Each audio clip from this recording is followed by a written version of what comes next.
Hi, hi, good afternoon, and welcome to THFC Till I Die, your home of Tottenham past the present, the fourth best Spurs YouTube channel on YouTube. And today we're doing Newsbeat. We're getting some of the latest news around from the world famous Tottenham Hotspur. What is happening? Who's in? Who's out? What's Conte up to? Is Harry going to sign a new contract? Is Conte going to sign a new contract? Is Mia going to sign a new contract and play for Spurs ladies? Who knows? We've all got that coming. We've all got that coming up on this show. Firstly, I want to say big up to everyone and an apology last night for the show how it ended last night. By the way, look, I'm very passionate on Tottenham Hotspur and all things. I've been a Spurs fan for 42 years, and sometimes I let my passion for my club get the better of me. Sometimes I let individual items get the better of me, and sometimes I go full in and not think of the consequences. The hell with the consequences, straight in. Now, I may have said too much last night, and that's why I pulled the stream and stopped the stream, because I was heading for a complete and utter meltdown, basically, of the situation which has been happening for the last few days on the community, and it's got me really wild up. So firstly, I want to apologise for my behaviour last night. If it did offend anyone, I do apologise. The stream was pulled straight afterwards. And I promise I will try to be a bit more calmer. This is the new calmer, more professional Dermatron. A bit like Jeremy Clarkson, you know, when he makes a mock-up. A more calmer, more intelligent Dermatron who will do things in a nicer way. So that's that over with. And also joining me this afternoon, Newsbeat, is my usual co-host, a lady that needs no introduction the world over. She's got a brilliant channel. Love watching it. Love what she does. She really is the rising star in the Spurs YouTube community. It's the one and only Mia from Spurs Between the Lines. Mia, how are you this afternoon? And yeah, how do you like the new Dermatron? Is he a lot calmer? Well, I was about to say I nearly choked on my drink when you said intelligent. I was thinking, are you sure? Are you sure about that one? Comparing myself to Jeremy Clarkson's pretty far-fetched, to be fair. I must admit, though, watch the farm show he does on Amazon Prime. It is so funny. But yeah, how are you anyway this afternoon, Mia? Yeah, I'm not too bad. Just been getting the housework done this afternoon, like Cinderella. Oh, bless. Well, the fairy godmother will be around to look after you, sure, later on. Right, okay, shall we welcome some people in the chat? This was left this morning at 10:50. Just another bit of announcement. Every day at 4 o'clock, it will be Newsbeat. We're changing it from 12:30 to 4. Basically, it's easier for me because I'm not rushing around getting the show together. At least if it's done before, we can do a proper professional show. So every day, Monday to Friday, 4 to 5:30, it is Newsbeat. So big up David Clark. He said, good luck with the podcast. I'm sure you're home now, sir, but I won't be able to take part as I will be doing my shift at the local hospital as a meet and greet volunteer. Do you know, my fair play to you. Tip my hat off to you. Well done, sir. Tip my hat off to you, David. He's a good man, is David Clark. Good man. He is. He's my nemesis, but I enjoyed the banter we have. That some fella from THFC, I don't know who he is, Mia. Saying due to tech, he's just an idiot, that fella. I wouldn't listen to him. He thinks he's Jeremy Clarkson. Yeah, he's just off his trolley. Him. Oh God, Mia, you're going to kick me off. Wayne Bonner, bad afternoon. It's afternoon. I hope you're all well. Having a good Monday. Yeah, we're having a good Monday. Spurs won, so it's always a good Monday after Spurs win. Carl Simpson, afternoon. All hope is all well. Big up, Carl. I hope you're well. And listen, we've got Daniela as well. Big up, Dermot and Mia. Good afternoon. Big afternoon, Daniela. I hope you're all right. Wayne Bonner says, you didn't say too much, Dermot. If anything, you held back. You said what you needed to say at the time. And look, that's very kind of you, Wayne, but there's some people might have took it the wrong way. And I don't want to cause any upset, so I'm leaving it there. But thank you, it's very kind. And if you want to be like Wayne Bonner, who's got the badge beside his name, please do pick up a membership. It does help the channel. It does help us grow. It helps us get equipment or get new content for you. and it's only $2.99 and $4.99. It's cheaper than Netflix and Amazon Prime. And I tell you something now, THFC is better than watching Netflix or Amazon Prime. You get more for your buck. Also, if you're really lucky, you might get a pole dance from Dermot in with the membership. Yeah, that comes free after your month's trial. Carl Simpson says, I am pretty sure Clarkson's getting paid more for his apology. Don't ever apologize. You said what you needed to say. Big up, Carl. Thank you very much indeed. Right, Mia, back call you Ellie there. Very quickly, the VAR offside rule. We never got to talk about it last night. So if you don't mind, we can start there, Mia. Yeah. Right. Now, it says here, the Spurs VAR have made mistakes disallowing Richarlison's offside goal.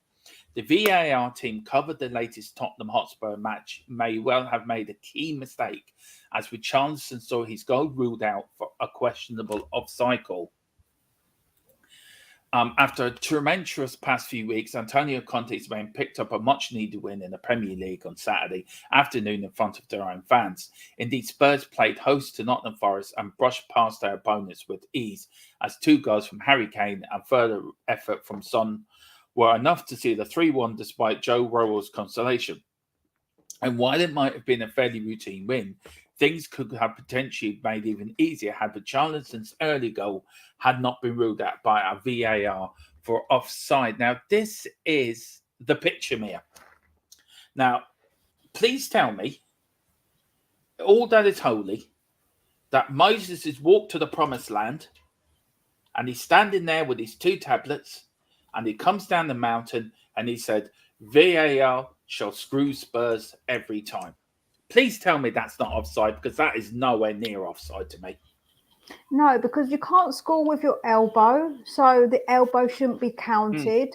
So therefore, he wouldn't be offside. When I originally saw it, I said that. I said, I don't think he's offside to me. I was a bit confused on where the offside was. I was a bit like, how? Like, it doesn't look off to me. But yeah, I think it's ridiculous. It's utterly ridiculous. When you look at that picture, it's like he's only part of his body that's leaning forward is his elbow, and you can't score with your elbow. Feet wise, he's well onside. He's well onside. Is it the thing? It used to be mere if you were level, you're onside. I don't know if the rule has changed now, but it was always if you're level, always give the striker the benefit of the doubt. They don't do that no more. They don't. It's the VAR. Has VAR ruined football? I think that people are going to say, well, let's play devil advocate for a moment. People do say, well, then the ones that have been ruled onside before probably weren't legal goals, and them goals are, they shouldn't have been counted. So therefore, VAR is cutting those out. However, what they're not doing on the flip side is they're ruling out goals that are perfectly good goals for these. I think if it takes more than 3 minutes to draw, if it takes more than 3 minutes once you've drawn those lines to determine whether it's offside, then you should be given as a goal. If it takes a certain amount of time, they should give it as a goal, because it's that close. Then you shouldn't, it should be ruled that it was onside, because if it's clear, obviously offside, that's different. But that is not onside. That's not offside. So that is onside. I mean, we've got Carl Simpson saying Dermot shaking it like he's hot. Very funny. Bloody hard. One day, Carl. One day I will get my arm back in you, sir. But big up, Carl. Wayne Bonner, it says inside all day long. I see no advantage for Richarlison gains from that. Exactly. Yep. Absolutely. Exactly. Carl says that damn shifty elbow gaining an overlap on his marker. I know. VAR is getting it wrong in every game. DR. And then Daniel Sandoval, big up to a One Love Coys. Big up, Daniel. I still love your photo on your YouTube channel. Maradona in the Spurs kit. Wow. I just want to say, Mia, look at your man's feet for the Forest player, right? He's closer to the bloody line than Richarlison is. Yeah, that's what I'm saying. That's what I said. If you don't count the sorry, elbow, I don't mean to interrupt you, Mia. But look at the player by Harry Kane. not the one by Richarlison, but the other one by Harry Kane. He's playing them on as well. Yeah. Christ's The sake. thing is, with the elbow, you can't score with the elbow. So therefore, his body parts that he can score with are well onside. Well onside. Look how far look how much green there is between him and the grass, between him and the line. Look how much grass there is. So all the rest of that part of his body that he can score with are onside. So easily onside. It makes me so angry because it's wrong.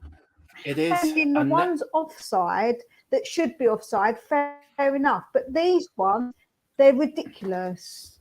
They are, Mia. Absolutely ridiculous. Well, look, let's get on with some of the Spurs news we found today. And I am doing a poll in the chat if everyone can vote. We're doing the Golden Game every Tuesday night. It's a new show that we're going to bring out. And because now we're down to one show a week, one game a week, I thought one night would be a good night to go back to our glory years. So tomorrow's games, you've got a choice between is the UEFA Cup final 1984 or the 1981 FA Cup final. So let me know which game you were like. And at the moment, it's the UEFA Cup final for 1984, 100%, full votes in. That will be left up for the whole show. And then within 5 minutes show ending, I will close the poll. But please, if you do come in, get your vote. That is for the Golden Game tomorrow night. And at the moment, it looks like we will be showing the 1984 UEFA Cup final. Mia, we're going to start with the news today that I found on Spurs News Now. Kane starts contract talks with Spurs. It is said in the article that Tottenham have started talks with Harry Kane over a new deal in an attempt to stop their record goal scorer from leaving this summer. Kane has scored twice in the 3-1 win over Nottingham Forest on Saturday to bring his total to 22 goals for the season, with only Haaland having netted more in the Premier League. Mia, do we have to throw everything at Kane to get him to stay? Or is it a case of, look, we're just tying them up for the inevitable that he's going to leave us? Yeah, he's going to leave us at the end of the day. What do you want to see happening? We all want Kane to stay, but do we just need to get... If he's... sorry. No, go on. I think if we're offered a reasonable contract and he says no, then we should just say goodbye. We should just say to him, listen, you don't want to stay. We're going to have to say goodbye in the summer. I just don't want any player staying that doesn't want to be here, Dermot. I don't believe in that. The same with the manager. I don't want managers or players here that don't want to be here. I don't want him to run down his contract and then go wherever the heck he likes and not get anything from it. Like, at the end of the day, I know that people are going to say, well, that year could be beneficial to us. But I just think we need to start over afresh. Then we need to start thinking about a time without Kane. And I know it's horrible and people don't like it, but I do feel like if he doesn't want to stay, then we got to do what they say in Frozen and let it go. Let it go. Yeah, we've got to do a bit of that. Yeah, look, I think does Kane want to be known as a one club man player? And look, he's won all the personal accolades you can give him. Top goal scorer in the World Cup, top goal scorer in the Premier League. The most goals, broke the record at Tottenham for the highest ever goal scorer, beat Jimmy Greaves. I think it's the 5th or 6th season in a row he's got over 20 goals in a Tottenham shirt. Do you think his love for Tottenham sort of outweighing his love for trophies? Or do you think he still thinks he can do it at Tottenham? Or do you think he's now starting to think, do you know what? I'm looking at a Man United. I'm looking at a Bayern Munich. I'm looking at a Real Madrid. Maybe I could go home and win a few trophies and then my career was something on the mantelpiece. That when I look around, I think, do you know what? That was a good day. I won that trophy. Where do you think his head at the moment? Right, listen, if he would have got the money, if we would have got the money, he would have happily gone to Manchester City. Do not get it twisted and think that Harry Kane is that loyal, because he isn't. He would have happily gone to Man City. He went and done that interview with Gary Neville without giving the fans a second thought of what they might think about his thoughts on things. So don't think for one moment that he is that loyal and he doesn't want trophies, because he would have gone to Manchester City.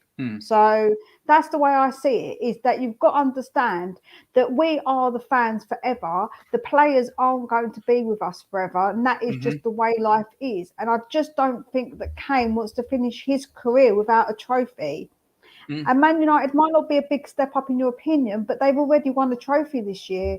So Kane already could have had a trophy under his belt if he was at Man U. So that's the way you've got to see it. That's honestly the way you've got to see it. It is a big up tenor, Paul. Great to see you in again. This is, I don't see Man United as a big step. I agree with Mia. If he was at Man United, they've already won the trophy, and I think they'll win another one as well for the end of the season, to be fair. Carl Simpson, we cannot let Kane go for free. We need the money to rebuild. See, that's another thing. Are we walking ourselves into, I hate to say it, but are we walking ourselves into a Sol Campbell type situation where he went for free? I know they're two different players, two different types of generation of a footballer, but can you see my point? Are we sleepwalking into another Sol Campbell situation where he just goes for nothing at the end of the day, and we don't really get any money off him? We don't make any money from his sale, if you know what I mean. Listen, we're not going to put Harry Kane in the same bracket as the Judas. Let's not. No, I know, but I'm trying to make the thing. The fact is that the Judas promised to stay. The thing is, I think what happened with the Judas is he promised to stay and sign the contract, and then he didn't. I don't think it's going to be the same thing, but it will be the same thing if we let his contract run down and let him go for free. Yeah, of course, we're going to let him go for nothing wherever he wants then, and we get nothing for him. So I think that's not really an option that we want to do, is it really? No, it's not. We've got KVP in the chat. Big up KVP. He says, big up Mia and Dermatron. Who let the dogs out? Mia did. You let the dogs out, didn't you, Mia? Yeah.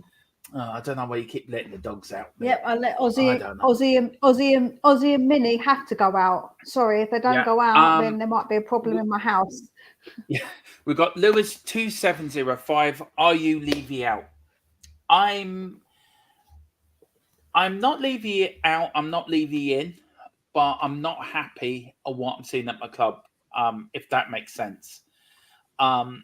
This channel is very much down the road. We respect everyone's opinion on the matter. I think if you want to go and protest, I think that's your right, and fair play to you for doing it. I can't, if I wanted to protest, I couldn't go because I live in Ireland. And I like to come on and talk about football in Tottenham. But if you want to protest, then, fair play to you, and it's your right to do it. And, fair play for the people that are doing it, that they think it's the right thing to do. You've got to say, well, look, it's their opinion. For the people that are Levy in, that's their opinion as well. And me, I'm just down the middle. I'm not happy, and I am happy. So I am, and I'm not, Lewis. I hope you can respect my opinion. But anyone else to, I hope that satisfies you. Mia, to Lewis, are you Levy out? I want what's best for the club, and truly and honestly, I don't think that they're the right people to take us further forward. No. But I'm also hesitant to have new people because you don't know if that's going to go right as well. Would I want Everton's management, like owners, over our managers? No, because look at what Everton have done. So would I, it's a very difficult situation. I want what's best for the club ultimately. And I think that we do need people who care about the actual on the pitch stuff as well. And I think that that's not going to be Levy, but I'm not going to say that Levy and ENIC have done all bad, because I do think that people go a bit kind of too far with it, and he sneezes and that's the thing. And so to me, I think that we've got to see that there's good and bad to Levy and ENIC, and I want what's best for the club, and that's my ultimate goal. Yeah, I think everyone does, Mia, at the end of the day. We all want what's best for Tottenham Hotspur. And everybody is... So I was going to say, everybody's got the right to support the team how they see fit. Everybody's path everyone's on a different path, but we're all on the same journey. Yeah. Look, everyone's entitled to their opinion. Everyone, I don't like some of the things that are coming out, and I don't think they're attached to the Levy out movement myself. But I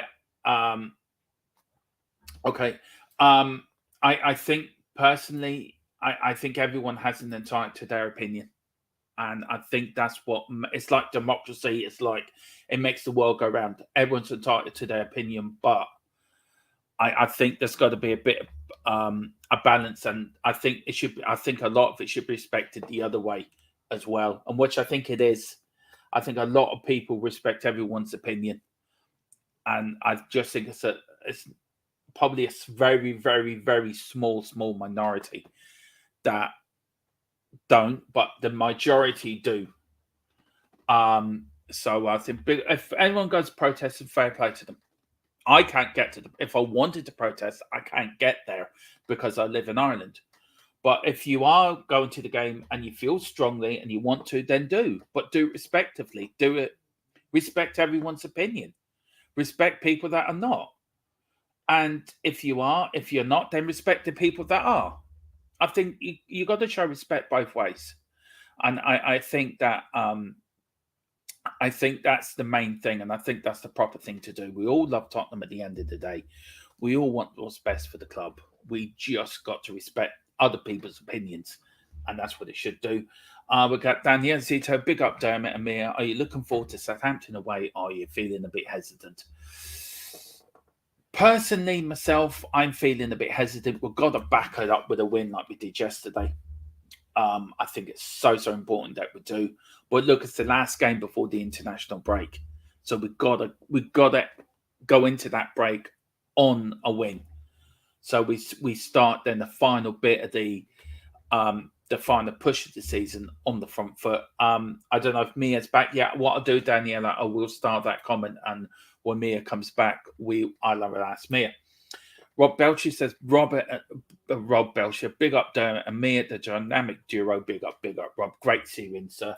Lewis says, respect to you guys for taking my comment. Good, big up, and have a good day. Big up, Lewis, too, Lewis. I'm on the way out. Hit that subscription button, Lewis, and you're welcome anytime.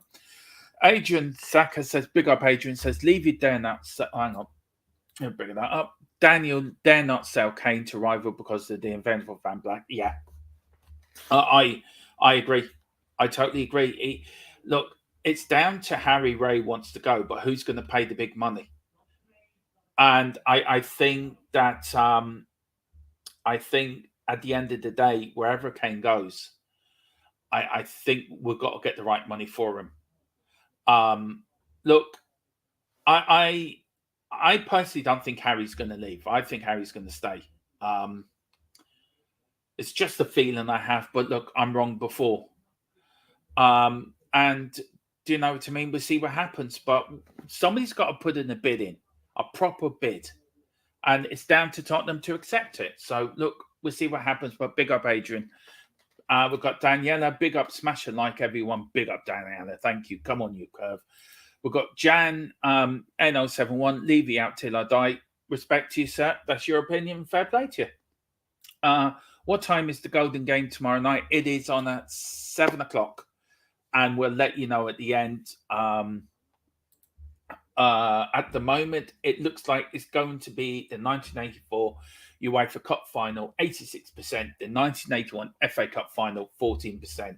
So please get your votes in.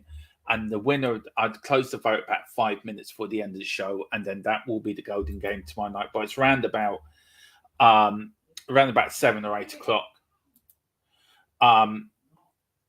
Yeah, Mia, I've got just want to welcome one here. Sorry, I'm back. Yeah, big up, hi Elias, and yeah, hi and big up everyone in the chat. Yeah, so this one from Diana. Are you looking forward, Mia, to the Southampton away, or are you feeling hesitant? I think we're going to take each game as it comes, really. We all know that Conte plays better when he plays one game a week, because he did that for Chelsea and they won the league. I'm not saying we're going to win the league, please don't get it wrong, but I think one game a week, I think that we've got to take each game as it comes and see what happens. I think that's probably where I'm at with it. But yeah, I think obviously, like I say, we just have to see what happens with it. I'm a bit like anxious because I don't obviously want us to lose. I want us to win every game that we play. I never want us to lose. So yeah, I don't mind. I want us to get the furthest up the table as we can, in my opinion. Yeah, that's what I think, guys. So Dermot has just temporarily gone for a sec. So I am in charge. Let's see what people are saying. Hi Mia and hi Dermot, Mia and the chat. Hi Dan, hope that you're good. Carl says, with Kane, I would argue not one Premier League team is guaranteed trophies. So if he wants to guarantee trophies, he will have to go abroad to PSG, etc. Well, I do agree with you. I think that, Carl, the problem is that the likelihood of trophies is probably more at a Man United than it would be for us because they've already won one trophy. So I kind of see why he might be looking to do that. If I'm honest, I do kind of see why. And I don't think he'll move abroad. I just don't see him doing that. But Kane, I would argue not one Premier League team is guaranteed. Yeah, I was just reading this so I can catch up. I think he will go abroad. I think he'll either go to PSG or Real Madrid. If Pochettino goes to Real Madrid, the first thing he's going to do is try to buy Harry Kane. And I think he won't go to another Premier League club. He's already said that. So he tried going to say that. He already was going to go Man City. No, he said that a few years ago. He wouldn't go to another Premier League club. He said that a few years ago, but he went to go to Man City. If he would have got the money, he would have gone Man City. So that's out the window, isn't it? What he said a few years ago. Yeah, I suppose so. We've got Dan Davenport. Hi, Dermot, me and chat. Big up, Dan. And Yo is saying hello to Elias. We've got Elias's comment here. I think Kane would wait until January and assess the situation of the club and make his decision. Well, it's past January now. So what you mean he's going to next year? Look, I think it'd be sorted out before then. Yeah, me too. I think it'd be sorted out. Look, if he stays, he stays. If he doesn't, he doesn't. Do you know what I mean? And I'm absolutely convinced that he will stay. I'm convinced he will end his career at Tottenham for some reason. I just got this in my feeling. I don't know what you think about that, Mia, but look, I think he will. I don't think he will, no. Yeah, that's fair enough. Kane will go to Real Madrid if Poch is there. That's a good problem. Right, I want to ask this question to Mia. Kane's 30 now. Is he now starting to get to has he gone past the peak of his career? I think he hasn't gone past his peak in a way because he just plays differently. If you're a good player, then you adapt, don't you? You adapt your play. So I think he's able to adapt his play. So I think that's something that we've got to consider. So would Real Madrid be willing to take Kane and adapt to what he wants to play? I don't really know if that's actually something, especially because if they get Pochettino likes to press high. So if he goes to Real Madrid and does the same thing, he won't want those players that are older. He'll want young players again. Benzema's 36. That's what I'm saying. I think you just adapt though, Carl. You adapt the way that you play. Yeah. Benzema doesn't play the same as what he did when he was younger. He probably, he's adapted. No worries. Yeah, and I think he's adapted. No way, Benzema 36. Yeah, no, I think when you look at someone like Luka Modric, he's still an absolutely superb player, and he's older. But like I say again, it's just adaptability, especially when you're a striker. I think Kane is now more of a, he can step back a little bit maybe and not be in the box as much and create maybe. But I don't know if Real Madrid would want that. And plus, Poch doesn't play like that. Poch plays with youngsters who press. So I don't know how effective Kane would be in that situation. I don't know, but something we need to keep a look on anyway. And the more news we hear, we'll bring it to you here first. But there's a bit of news I saw today. Spurs are looking at the Aston Villa goalkeeper Martinez to replace Hugo at Spurs. And the quote goes, for many years, Daniel Levy and the Sportsbird have not had to worry about an upgrade in their goalkeeping department, with the French World Cup winner and shot stopper having been the club's firm number one now for nearly 12 years. The club appears to have Is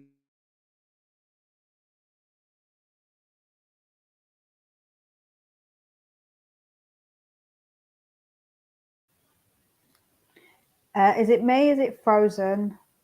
Guys, let me know if it's my end or if it's you, if it's Dermot's end that's frozen, as I am not sure. So please let me know in the chat what's going on. I can't tell if it's me that's got wrong. I don't think it is my internet.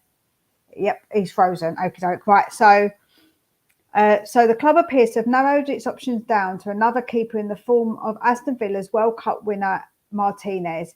At the 2022 Qatar World Cup, the Argentinian, let's get to the next part. Oh, he's gone. Yep, so I don't know where the next part is. Hold up. Oh, gosh, I can't find it. Oh, I don't know. Anyway, so yeah, I'll quickly talk about it until he gets back, because I don't know where the next part is. But oh, there he is. He's back.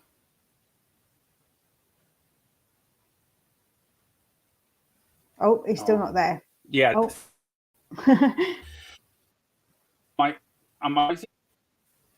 Hang on. Yep. Okay, he's gone again. So yeah, to me, I like Martinez. I think I like his attitude. He's quite feisty. However, I don't know if he's the best goalkeeper. I think he has got mishaps in him, and a little bit too much. I'm not entirely sure. I don't know. He's a good, like, he obviously got that mental thing where he can psych people out a little bit, but I'm not sure about him actually. I don't know. I'm a bit unsure. I don't know as well his age as well.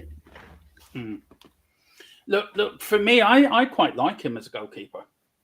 I really do. I think he's something that you need. He's a presence in the 6-yard box, and for me, you need a keeper that's going to demand his area, Mia. That's going to go there and tell defenders, "I want you to do this job." Always talking. I find Hugo's a bit too quiet for his. I think Hugo's quiet as goalkeeper. Personally, his distribution for Hugo is fucking useless.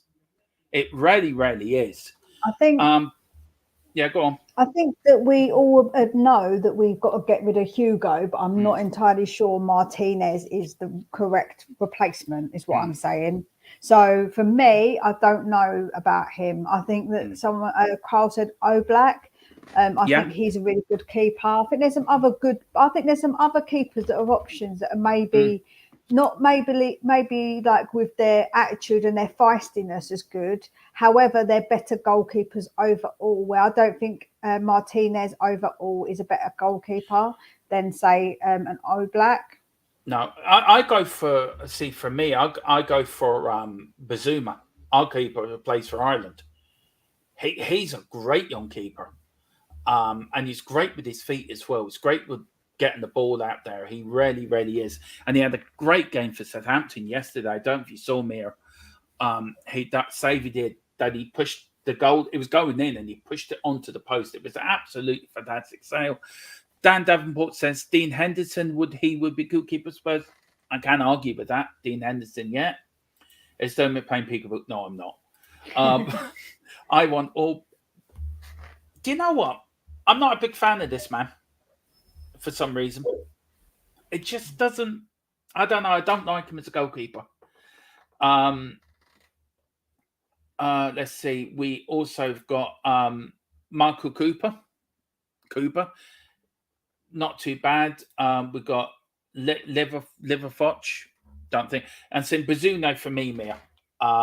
For me that would be my choice. Is a young But the only problem is we have to get Southampton.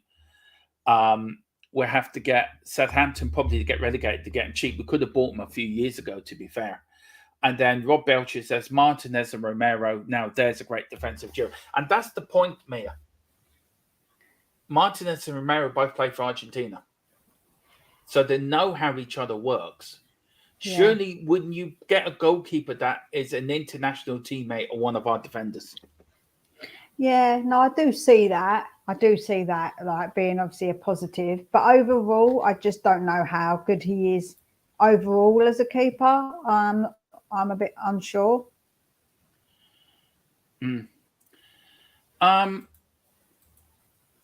Yeah. Carl Simpson said, cheers up. Nah, you're all right, Carl. You big fan of yours, Carl Simpson. Big fan. I'm not. Sorry, boo to Carl Simpson. He caught my live so late today. He's like, Yeah. oh, Misty, come on right at the end. So yeah, I'm booing you today, Mr. Simpson. Yeah. Now, going from goalkeeper to centre backs, Mia, and transfer talks for Barcelona, man, is at a standstill and the move could collapse. The quote goes on to say, any Tottenham plan to turn Lenglet's loan into a permanent move are reportedly in jeopardy as a Frenchman looks likely to return to Barcelona this summer. Where are you on Lenglet, Mia? And where do you stand on, do you think he's done well since he's come to us? Do you think he's done okay? Or do you think, look, I'm glad to get rid of him when his loan deal ends? Where are you on him? I think he's done okay, but I wouldn't keep him if he doesn't want, I don't think we should keep him. I think we should get some of, I think if he was going to stay, he'd be like a backup. But I think that depending on who we get, how many centre-backs we actually need, I wouldn't put him as one of the first choice ones. So, no, I think if that's the case, then we should just get rid of him, let him go. So I don't think he's done that bad for us this season, to be fair. I think he's been... Yeah, he's done okay. Yeah. I don't think he's done bad, but I'm just saying. I think he's better than Sanchez and fucking Dyer and Davis, to be fair. I don't think he's... Davies in the position, that in the when he's at the back, but I think now that he's playing the position of Perisic, he's much better. But I think he's better than Sanchez, absolutely. But what I'm saying to you is that we need better quality as our backup. And if he was going to be a backup or backup, then but I won't keep him as first choice. And I don't think he'd want to stay if he wasn't getting game time, maybe. Yeah, that's true. Oh, so if you can hear any shouts, my next door neighbours, it's normally shouting, so I do apologise about that. Where am I going? There was a comment here. I hope you don't mind me bringing this. Oh, here we go. There was one here for Carl Simpson. Good to see it. Here we go. He says, Lenglet needs to play first choice till the end of the season. His passing game is so much better than the others. And that's the point I'm making, Mia. Him and Romero bring the ball out and they play it out. Where if you give it to a Dyer, Sanchez or Davis, they keep passing it back to the keeper all the time. I mean, AC Milan, I think it was Davis paid it back to Foster, and Foster put his arms out and said, why are you passing it to me? Get it up there. Do you think we need centre-backs that can, once they're given the ball, they can run out. They can bring the ball out and start pushing down the field. Yeah, we need to have better ball playing centre-backs, 100%, definitely. But I say, I think Lenglet, I have to agree that Wayne says that he's improved this season as he's progressed, but I don't think that he's, I'm not sure about a permanent deal. I think, like I said, I think he's likely to be a backup, and I don't think he'll stay for being a backup. So that's where I'm sort of at with him. I don't think he's bad. I don't think that he's I think he is all right. But I think that we need to maybe just have someone better. And if he was a backup, fine. But we need someone. We need better ball playing centre backs, definitely. Lenglet has impressed as the season has progressed with more regular starts. I'm not sure about a permanent deal. He's likely to be a backup. Well, yeah, that's so true too. That's another good thing. Mia, look, we're going on there. We're going on to this next. Well, while we're on the story of Barcelona, I found a little story over the weekend I know it's a bit away from Tottenham, but I just wanted to get your thoughts on this, Mia, and people's in the chat thought. Yeah, I think that it's just like we always think, oh, we've really got some corrupt teams in our country, but in like the Prem. But they've basically been told that they've been buying referees. Oh, he's gone again. So for me, I think that's actually pretty disgusting. We have had some situations over in this country, obviously, where in the Prem things have gone a bit AWOL with what's going on with certain teams. But yeah, Barcelona being corrupt, what a shocker. I'm not exactly shocked, to be honest. Well, it says here the Spanish government to take action against Barcelona for allegedly buying referees' favours. Yeah, And that's what I'm they've saying. actually, over the weekend, Barcelona was charged with corruption, fraudulent management after being alleged to have paid a referees organisation. Mia, where does this show that British English football is sort of more up there, more clean, if you know what I mean, than the rest of European football? No, I just think we're like the less dirty version. Like we're just less dirty than what they are. So it's like pulling out a washing load halfway through. You know, we're just like halfway through. They're just at the beginning of the load, which is the filthiest. So yeah.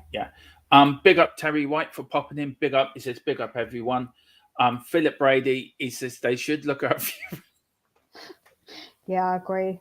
I knew he was going to say something. I knew I was waiting for it. That's why I picked it, because I knew, because Philip's, I think, drumming today, doing his drumming, being his Roger Taylor, getting right. I think he's drumming some tracks, I think, for some of these album, which is big up Philip for that. I wish he was here. Maybe during the week I'll bring that coming up again. But anyway, we've got Daniel Field, Rayleigh. What a bunch of tarts! Big up Dermot, mate. Big up Daniel. Wayne Bonner. They should also do. They should also take a look at VAR with some of their decisions. Yeah, exactly. Go on, Mia. I was going to say also, Rob Belcher saying that my music's too calming in the morning. He falls back to sleep. Well, Rob, you need to wake yourself up a bit more then, don't you? I'm not impressed with that comment. I'm going to have to put some rock music on to wake you up to get you to stay. Yeah. Where was I going? By the way, where's Ellie's having a day off today? It's me and Mia today, so we're sorry to disappoint you. Sorry, guys. Sorry. No, it's only to Elias. Sorry, Elias. Ellie's not here, but it's only me and Mia. Oh no, don't worry. To Elias. No, look, I'm being nice today, Mia. Okay. Be nice, play nice. I'm playing nice. Philip and Ellie will be back during the week, so don't worry, they will be back. Where am I going? I am going now to Dan the Man. Dan the Man's Instagram message. Apparently, and Danjuma posted a message on his Instagram after failing to get a game at Tottenham again. He tweeted on his Instagram, "Days off don't exist." There you go. Mia, what's your thought on that? Yeah, it seems a bit cryptic, doesn't it? Like, he's obviously having little digs. He obviously does. The thing is, players aren't silly. They see what goes on social media and what people are probably saying a little bit as well. So I'm sure. Yeah, I don't think so. I'll get done for it. I'll get myself in trouble if I start playing. Look, I'm going to put this out here. Do you know Tottenham come out to glory Tottenham Hotspur, right? Yeah. And they should come out with Thunderstruck, right? But change the name Thunderstruck to Tottenham. That's not a bad idea. If you actually listen to the intro and you change it in your head, you can make yourself hear Tottenham on it. It does work. I've tried it. That's the thing that will get the fans rocking. That will get the fans rocking. So there you go. Philip is saying for him it should be days on don't exist.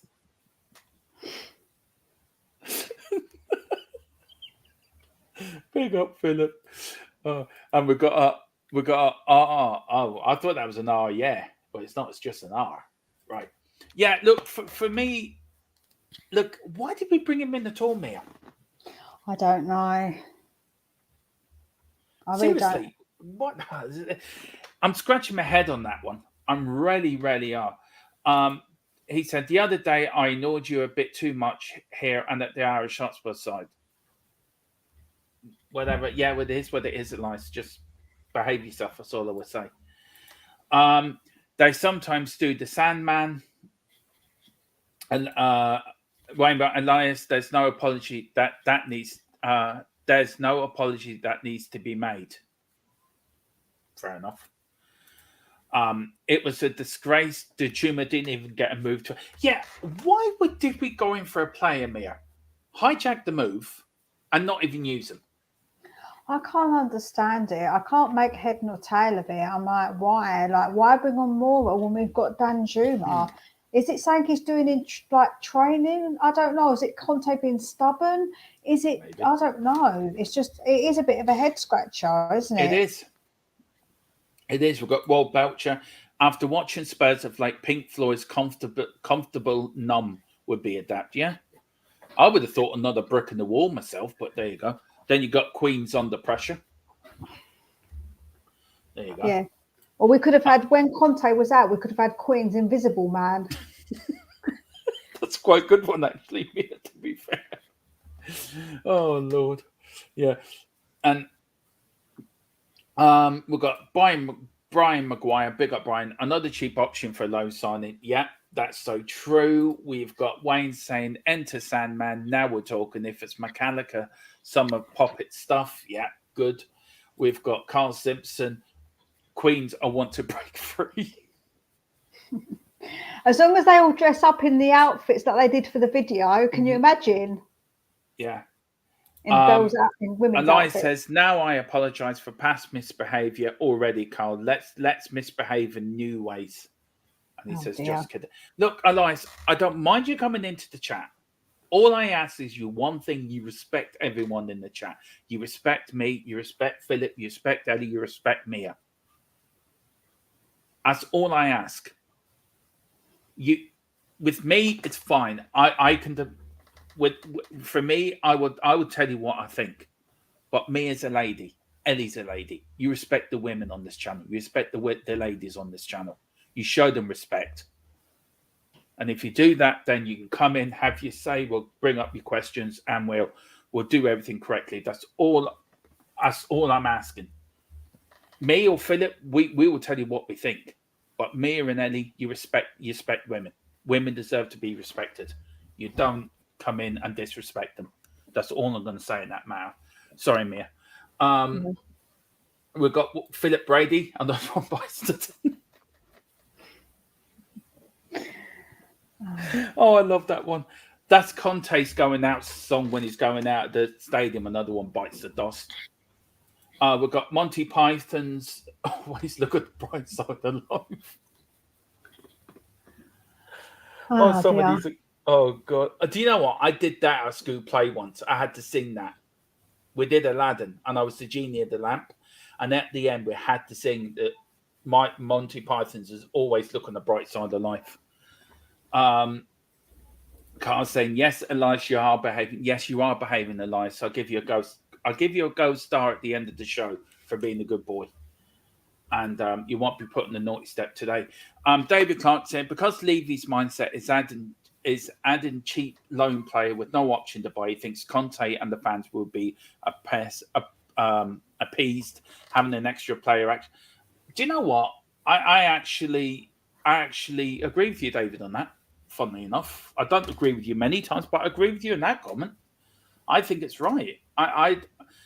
He's trying to appease the fans, and that's why he's thinking of bringing Poch in if Conte goes, because that will appease the fans. Mia, what do you say to David Clark's message? I sort of agree with him.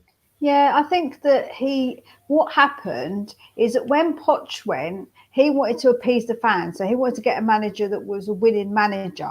And then he's made the mistake of keep trying to appease the fans instead of having just a plan. And if it wasn't gonna appease them, sod it, we have to just go with the plan. It feels like, it just feels like he didn't stick with a plan. He just thought, panic, do this, panic, do that. You know, that's what he kind of did by getting this player. Oh, that might make the fans happy. It's not a plan. We need to have a plan and stick to the plan. That's where my problem is. Yeah, I think Levy's like the what's the name of that song? The Queen song, I Want It All. That's Levy. We've got Terry White saying big up Dermot, big kind of respect for people, big up Terry. We've got Wayne Bonner, Queens, I'm going slightly mad. Yes. Yeah. Can I just say, I'm a massive Queen fan, by the way. And I have to say, a lot of Freddie Mercury's later stuff when he was ill, it's absolutely fantastic.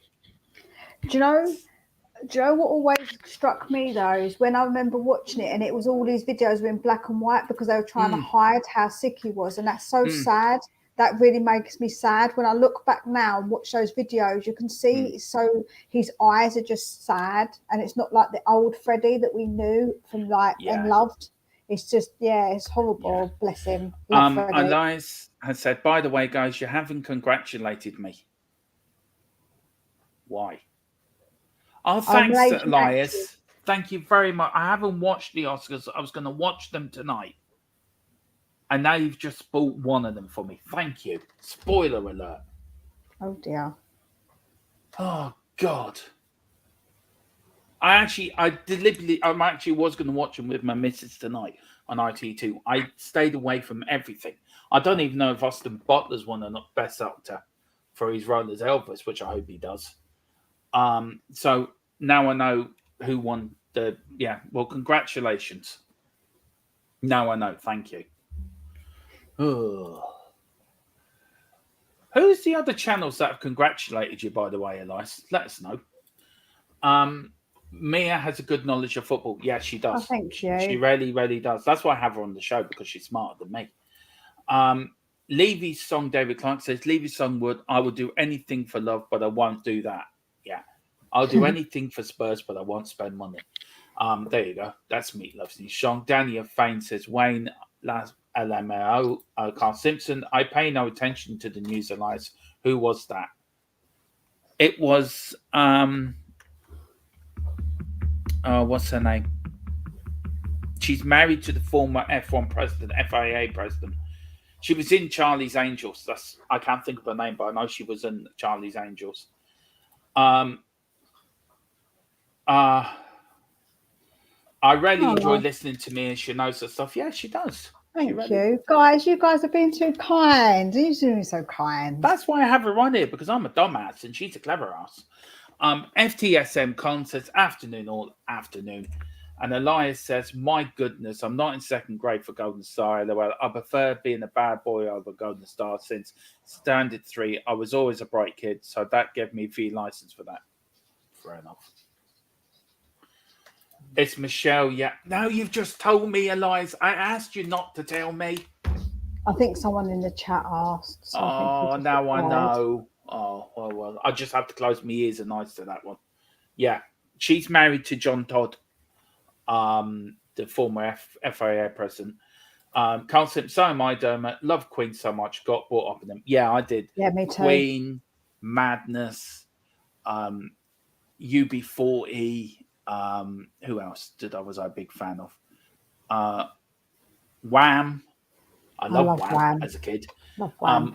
But my dad loved Queen, so I like all the songs from other, like some of the unknown ones that are like, see, like The Day at the Races or Night at the Opera. Them albums were something so different, and I loved that. Really loved that. One of my favourite songs is Good Old Fashioned Lover Boy. I love that song. Yeah, such a good song. Seven Seas of Rye for me. Yeah. That's one. I of love my Mustafa as well. Mustafa. Yeah. That's such a good song. Right, where are we going now? We are going to. I wasn't going to do this today, Mia, but I think I should, and I think we're old enough, and I think we're sensible enough to bring the situation. Lineker to return to Match of the Day. Gary Lineker's to return to Match of the Day after BBC suspension after the 20-minute showing of probably the worst Match of the Day ever shown, but it got the most views than any Match of the Day has this season. Now, you could look at it two ways. Either Gary Lineker is an absolute terrible host, and they just didn't want to listen to him, or they just all tuned in because of the. They all tuned in because of the. It was going to be weird. His views are his views, and I think everyone's entitled to their views. And I think what he said, if you look at it one way, was very wrong for what he said. I'm not going down I'm not going down that road, but I think if you have a large following on any social media, I think you need to use it for good, but also you need to use it in the right way. And I think you've got to be careful what you say, because a lot of these groups and a lot of these social media groups and social groups can take it up the wrong way. Now, for me personally, I don't agree on what he said. I understand what he's trying to get at, but I think using what he said about the Germans in 1930 was the wrong thing to say. I think he should have been taking the task over that. But I think it's also freedom of speech. And so being a sports star, especially a footballer, Mia, or an ex-footballer, do you have to run on a thin line of not crossing that line, if you know what I mean? Well, like you, I feel like the message he was giving, he's absolutely entitled to have his opinion and have free speech. But I think that the way that he put the message was wrong, because to compare it to that was, I think, wasn't correct way of trying to put that point across.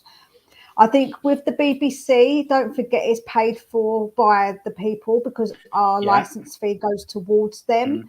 So in a way, it's very difficult because that's something that we pay for. So but he has also got a separate social media because he's a freelancer. So what they sign as a contract, the BBC get him to sign the contract. So he should be allowed to speak on his platform freely.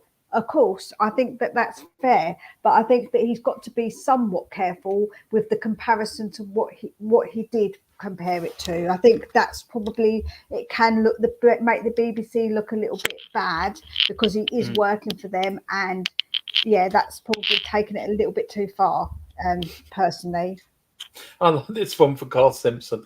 BBC have caved in quicker to the man's dinner, contracting negotiated to place. I know. Oh, I do find that one funny. And David Clark, Lineker is a clown, always has been. I'm from Leicester. Take it from me. This guy is an arrogant clown.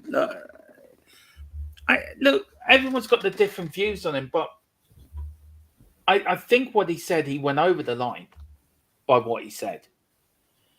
And as I said, everyone's entitled to their opinion. And it's, as FTSN column says, he just needs to be careful how he words things. Yeah. As his audience is huge and not everyone's open-minded. And that's the problem.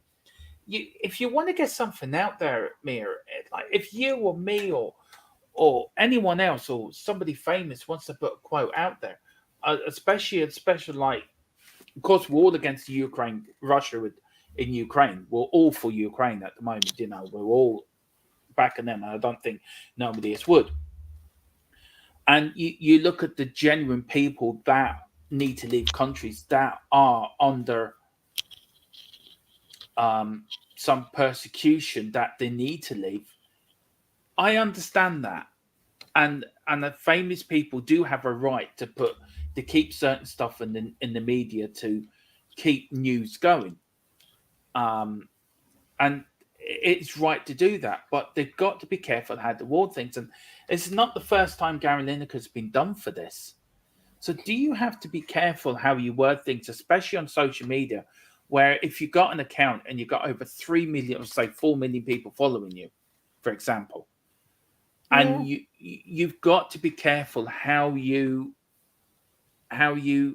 get out there, because your words can be twisted and twisted around to say, like you said, something else. All I would say is, if it was somebody on the other side of the political spectrum comparing somebody on the other side, like if it was someone on, say, the roles were reversed, I would imagine that the uproar would be humongous. So I just think we need to be careful with what we're saying when you've got such a large audience. I think that the message is fine. You're allowed to give out your message and say that's your message, but you've got to be very careful with how you put that message, you know. I think that, like I just said, if the shoe was on the other foot and it was somebody on the right saying it about someone on the left, I think there would be a huge uproar.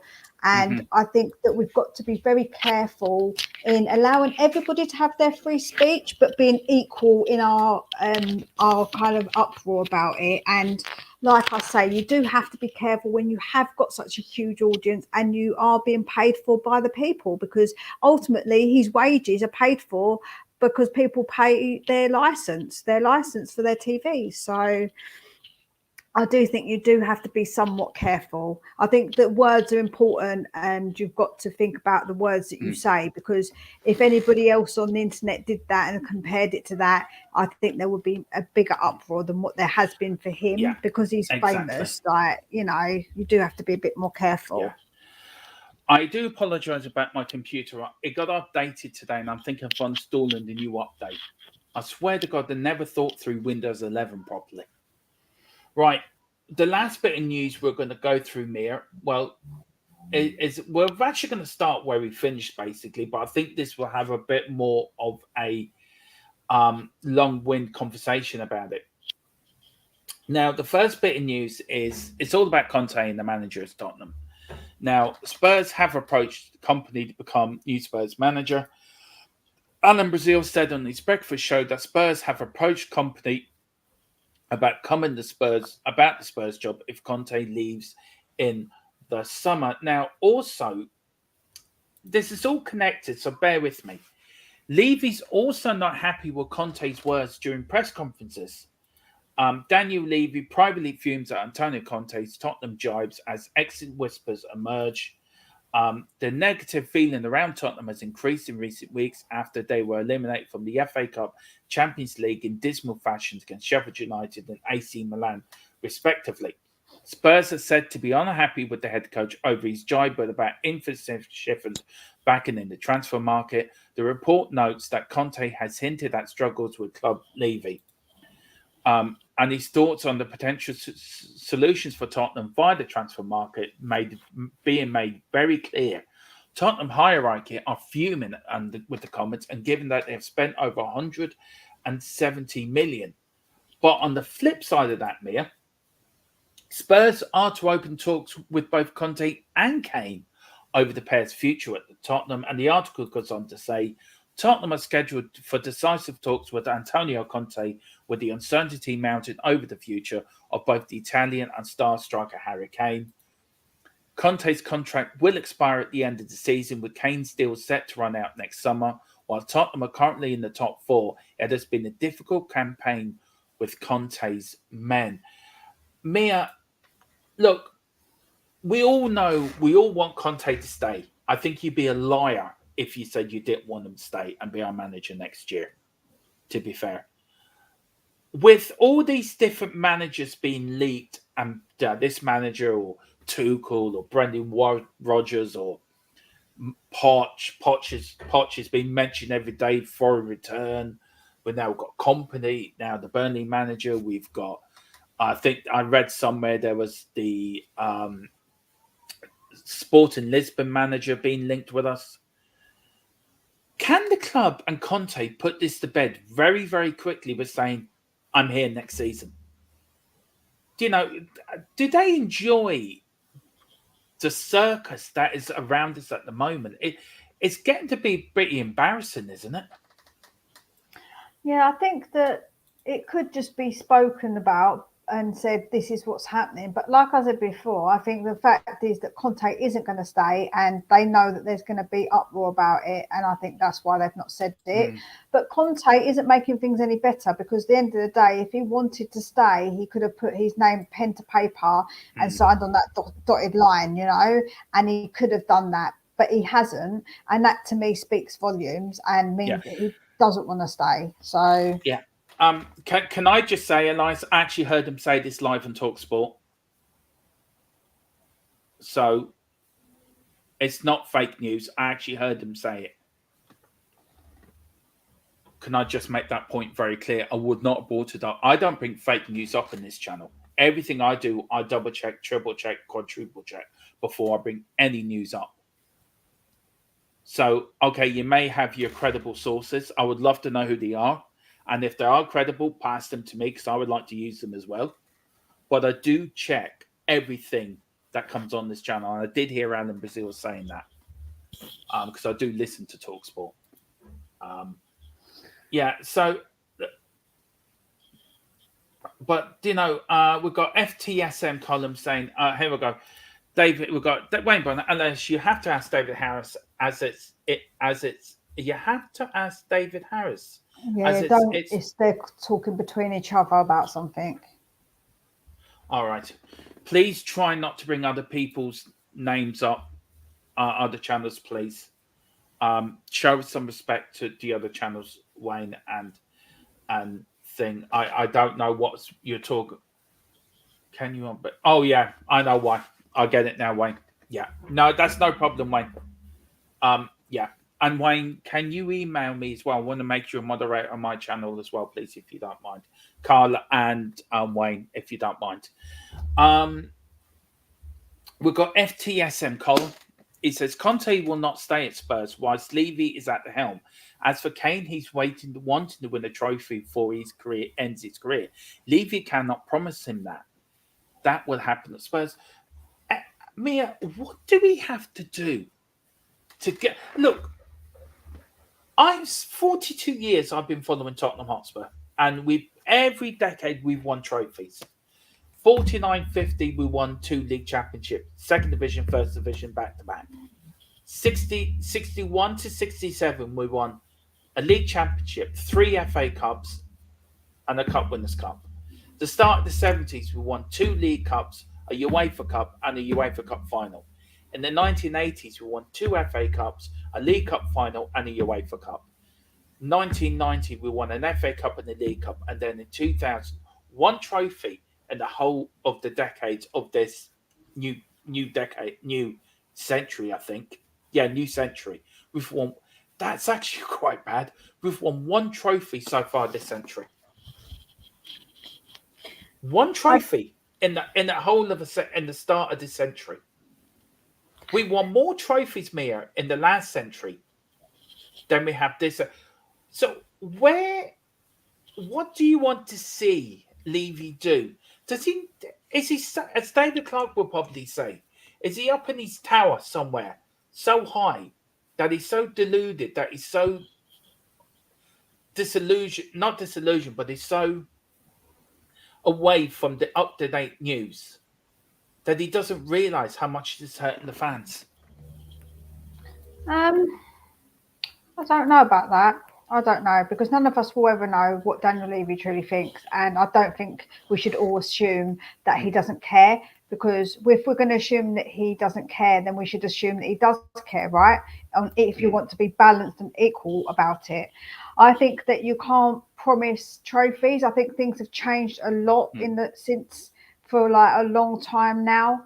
If you look at the teams that have won it, barring Leicester, predominantly it has been the same teams that have won for the last however many years.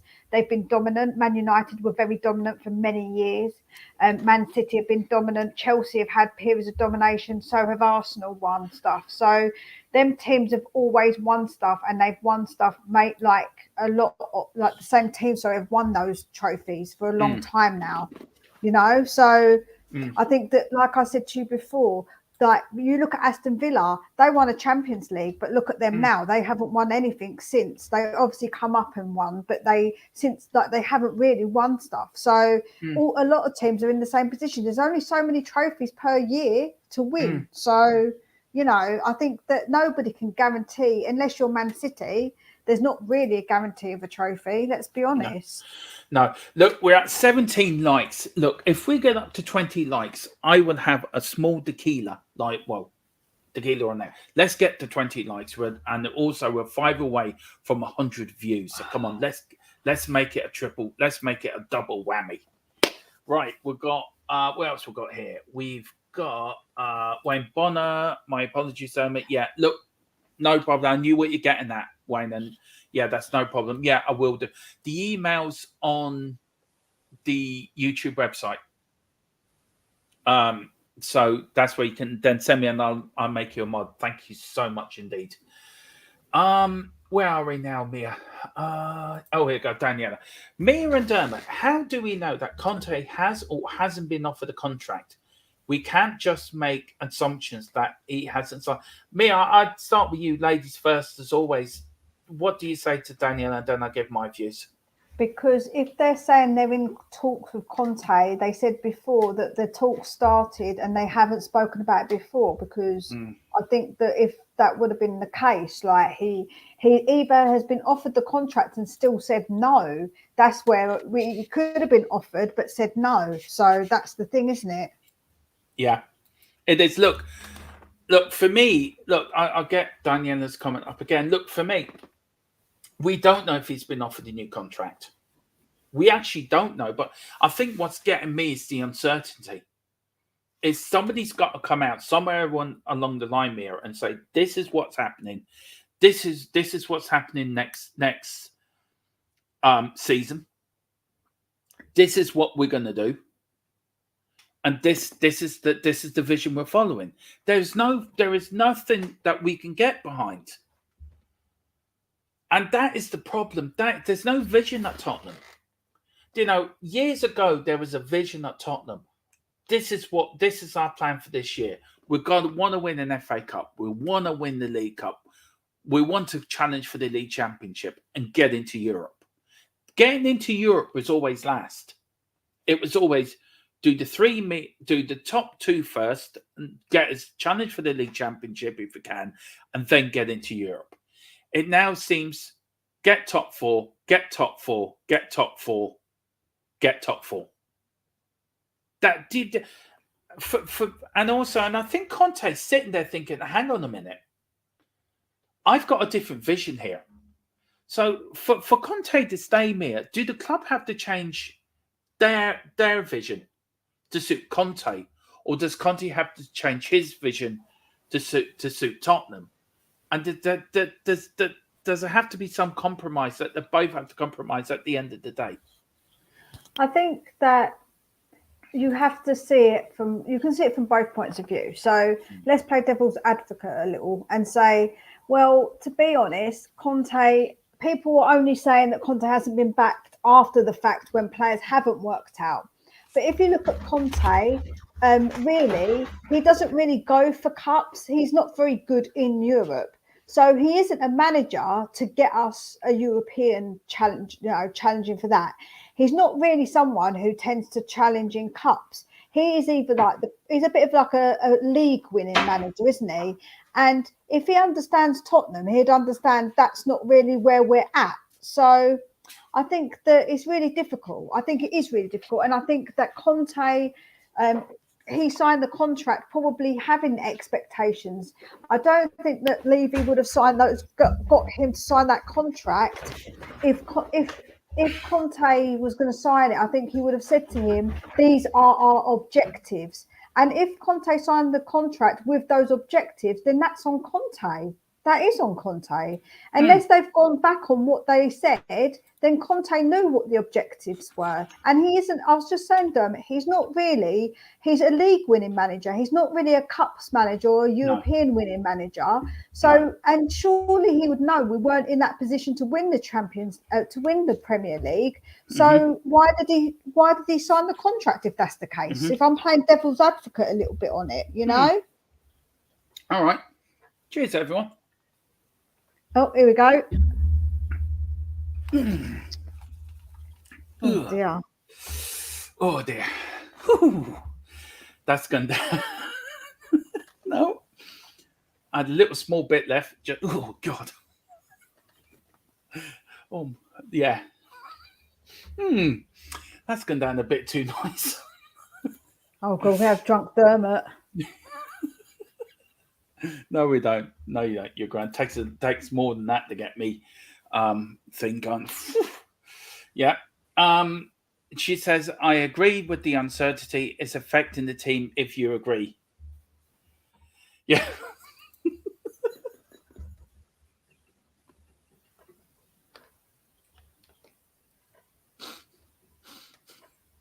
Oh, I don't know. What am I going to do with what am I going to do with my chat? I love my chat. I love the people to come in it. It's always a good laugh, Mia. Look, if you right, I want to put you in the position. We'll go for another 10 minutes if that's okay, Mia. Look, Yeah. you're Daniel Levy, okay? Yeah, I sort of want to do that as well. Cheers, Mia. If you're Daniel Levy, right, and I'm Conte, and I come into you, say, right, Mr. Levy, if I'm going to stay next season, I want 250 million for transfers. I want the deadwood out, and Paratici's there as well. I want the deadwood out. I want my players in. And Dan, what would you do as Daniel Levy? Would you just say, okay, Mr. Conte, you can have anything you want? What would you do if you were Daniel Levy? I think that if we're going to be thinking like Daniel Levy, I think that he will say, listen, you know what the state of the club is. You know that we're not going to spend. We have spent money, but we're not going to spend like some other some other teams do. Yeah. So, sorry, Mr. Conte, I'm not going to renew your contract. That's what I think Daniel Levy is going to say. Because if I'm thinking like Daniel Levy, not that I'm not thinking what I think I want him to say. So, yeah. We've got Elias Dermot is watching the Oscars later too. Yeah, I'm watching it with my lovely partner. That's who I'm watching it with. Dermot is smashing the straight vodka, ready for the pole. Carlin is pulled out. I don't know what he's got in his head with this. I don't know.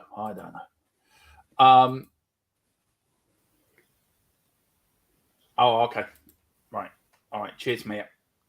Colin says, when Conte took over, he was promised us financial backing to compete for top four, domestic trophy as well, as a goal for Rich in the Champions League final, which he feel he hasn't achieved. Do you think... But how do you know that? Was you there when he signed the contract? At the end of the day, he doesn't tend to win domestic cups. So well, he did. I don't know he won one. He's won one. But what I'm trying to say is, how do people know this? Was you there when he signed his contract and what he was promised? I don't know about that, Like, I just think that's a bit far-fetched because you can't promise stuff if you can't, there's no promise in this world, only death and taxes. So to me, you can't sit there and say that that's what they promised Conte, because I think that's very, very unrealistic. Oh, Lord, here we go again. I just seen what you talked about, Mia. Thank you for the heads up. No worries. No, I'm not going to bring it up. Look. Right, let's ask you a question. I want to ask the chat a question as well. If Conte leaves, like we think he is going to leave, right? And I'll ask the chat this first, then you, Mia. Apart from Poch, right, forget Poch, put Poch to one side too. Who do you want to see come in to manage Tottenham Hotspur? And another thing too, why they're answering that, Mia, I want to ask you a question. We as fans have been suffering for a long time with the trophy drought. As I said, one trophy. I think I'm right saying this century, it is a new century, isn't it, when we reach 2000? Am I right? Yeah. So, this century. Why do you think do you think the fans that have only been watching Tottenham under Levy and Enoch, do you think because we've only won one trophy, Mia, they don't have the patience where the likes of myself, you, Moondog, Carl Simpson, and longer fans have been watching them, Wayne Bonner, David Clark, who remembers the 60, of course, I own The Godfather, Philip Brady, Ellie, myself, been watching them over 40 years, 50 years, 60 years plus.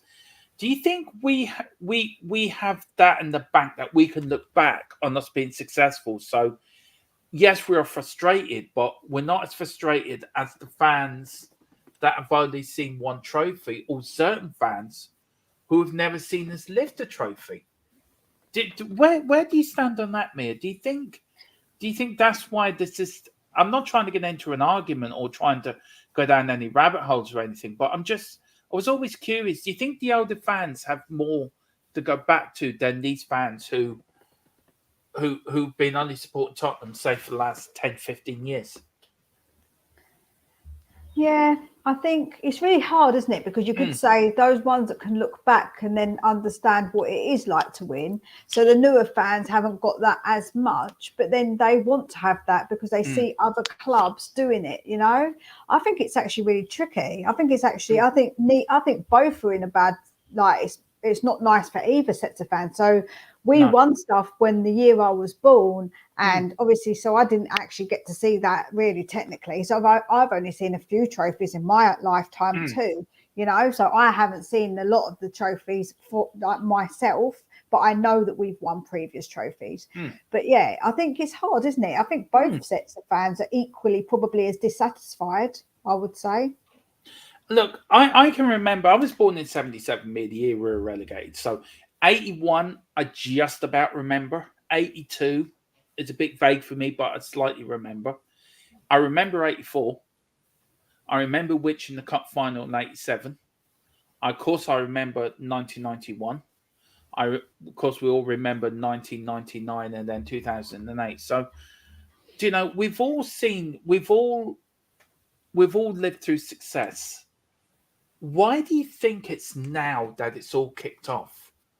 I mean, do you feel, Mia, that the football fan of today is not as patient as football fans of the past, of my generation? Do you think there's a switch in generations and it's a bit like the football hooliganism as well, where it died out of the game. It never went away from the game, but it's a different generation. Do you know what I'm getting at? Do you see what the point I'm trying to make? It's of course like the social media now. There's Instagram, there's Snapchat, there's Twitter, there's WhatsApp. Do you think back then because there was no social media, there wasn't so much? The fans met on the Saturday and they talked about the game, or they read what's in the newspaper during the week. But now there's more there's more content. There's like our channels, like there's YouTube, there's all the Spurs channels, there's Snapchat, there's the BBC website, the Sky Sports website, there's Talk Sport website. There's more. There's more ground. Do you think social media has turned football more into a slightly toxic area than it used to be back in the day? Yeah, definitely. And as well, don't forget, we've got a generation of kids who are brought up with TV when they want it. They can have whatever TV program they want. They can watch YouTube and access everything that they want. They've got everything quick access. So their level of like patience is a lot less, and their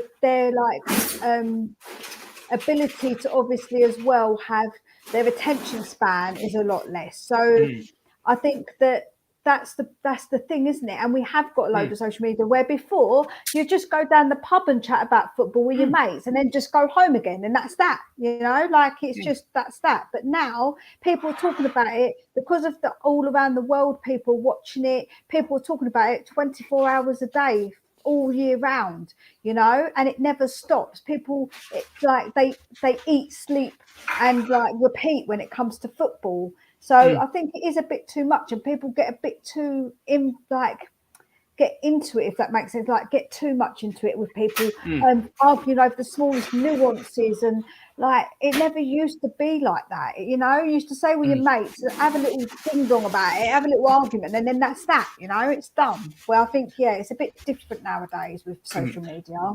We've got a few managers here. We've got Lewis, and do you want to read these out for us, Mia? Luis Enrique. Another for Enrique here too. Who else we got? We got I think Pep would do get you. Yeah, wouldn't. No, he wouldn't. No. I don't know, but Do you know what my problem with that comment is, Brian? What I'll say is that we have got some really good players. So we have got players that are good, because if you look, when Basuma was playing for Brighton, he had so many seasons where he was very good, but he just hasn't been given a chance. And we can't go, oh, in hindsight, Conte didn't he doesn't rate Basuma. Maybe he didn't want him, but like at the end of the day, we all know Basuma was is a good player. We've got Skip and Hoy, we've got Kane, a good player. So I think the reason that Pep couldn't do it is because he hasn't got a checkbook to sign all these money players. That's why, because he can't sign loads and loads of players. That's why he couldn't do it. Yeah, but Conte's not a checkbook manager, Mia. To be fair to him. I'm not trying to suggest. I wasn't trying to suggest that Conte was. I'm just saying Pep. The reason that Pep couldn't make it is because he's a checkbook. Yeah. Pep is a it's nothing to do with the play. It isn't just the. It isn't just the players, because I think we've got some good players. It's just the fact is that Pep is a checkbook manager. Carl Simpson, Christian Gross, and Jack Santini as his assistant. Oh Lord Jesus, Carl, whatever you're drinking, I want some. We've got Wayne Bonner. Dermot, you were born in 77. That's hard to believe. Yeah, I'm only 46. We've got a super chat here for Moondog. Big up Moondog. Thank you for the super chat. It says afternoon, Dermot and Mia. Afternoon, Moondog. Thank you so much, sir. You're very, very kind, and it does help the channel. Wayne Bonner, I was born in 73. A year later, after the League Cup win in the 81 final, was the first time I saw Spurs properly. That's it. Wayne, I had a fair few Spurs DVDs, especially Cup finals starting in the 60s, although I'm yet to see the historic 63 Cup winners' Cup win. Well, I'll tell you what, Wayne, as a treat, we'll put that on next Tuesday for you. I know where there is actually the full game. So we will have that. That'll be not tomorrow's Golden Game, next Tuesday's Golden Game for you. Elias's dad is 48. I'm younger than your dad, Elias. Carl saying, we're all suffering long fans. I'm 40. He's younger than a lot of us. Big up Nick Harmlock. He says, big up Carl and Moondog. Everyone's saying hello to Carl Simpson. Great show. Dermot and Mia loved it as always. Yeah, we're going to finish up now. Wayne Bonner. I blame my dad for supporting Spurs. He actually apologised. It was all just having a laugh about it when it was fun. Look, I don't know why I got into supporting Tottenham. I think it was just because all my mates, I don't know why. I just said one day I'm supporting that team, which was Tottenham, and have done ever since. 42 years later, I'm still supporting the damn club. Christopher Inshaw, Tottenham Hotspur chairman Daniel Levy is seemingly eyeing an approach for Sporting. But yeah, I read that this morning. I'm not too sure about it, to be fair. I don't think he would be good enough for us. But look, I don't know. I think it's also been disrespectful to Conte. He's still our manager. And I think this is what I'm saying, Mia, if he was to come out and say, I'm staying for next season, all these rumours would be put to bed. They'd be just dead in the water. Yeah. And I think, look, we've got Elias saying Thomas Tuchel. I don't know. Brian Maguire, I was on about players like Dyer and David. Yeah, they all need to go. Yeah, we understand. Big up, Jacob. I just want to wish you congratulations from myself and the team here at THFC till I die in reaching 1,000 subs. Very, very well deserved. And everyone, please get over to United Spurs of America. And Jacob, please, would love to have you on the show soon. One afternoon, probably one Newsbeat with me and myself, Mia or Mia Ellie or Mia Philip. We'd love to have you on here. I've got to do the same, but it's the time difference is the problem. Yeah. I said to Jacob about coming on mine, I was like, the time difference, we have to arrange it. Yeah, definitely. You have to come on, Jacob. Have to get you more. Enjoyed your company the last time, sir. Carl Simpson, my uncle got me supporting Spurs 35 years ago. Yeah. Well, maybe because I was born in Tottenham. Maybe that's why I support them. Wayne Bonner. Cheers, Dermot. Big up, Wayne. No problem, sir. Kev Williams. Big up, everyone. Big up, Kev. Dog jumping in now, Mia, as we're finishing. Carl Simpson. So, Dermot, you mugged yourself off. Yeah. Have done for 42 years supporting this lot. My family was all Tottenham, so it was inevitable. Yeah, of course it is. Right. Okay. And also, you have to pass down the pain. See, my children, they either support Tottenham or they're out the house. So I pass down the pain to them. Yeah. Brian Maguire, I got under Spurs watching Glenn Hoddle. Oh, yeah. Watching Glenn Hoddle for about 10 minutes would turn anyone into a Tottenham fan. Apparently, Dermot has grey hairs. My dad has. Look, I love my grey hairs. Go grey, you go grey. You go grey disrespectfully. Daniel Field, Spurs and Leicester. Yeah. It is always usually a family. It is usually a family thing, isn't it, Mia? Your dad or your uncle or your cousin or somebody's a Spurs fan. To this day, I still don't know why I became a Spurs fan. I think I was very, very early, and I think I just liked the cockerel. I think that's what attracted and Glenn Hoddle. Watching the likes of Hoddle and Archibald and Stevie Perriman, that great side of the early 80s is just something else.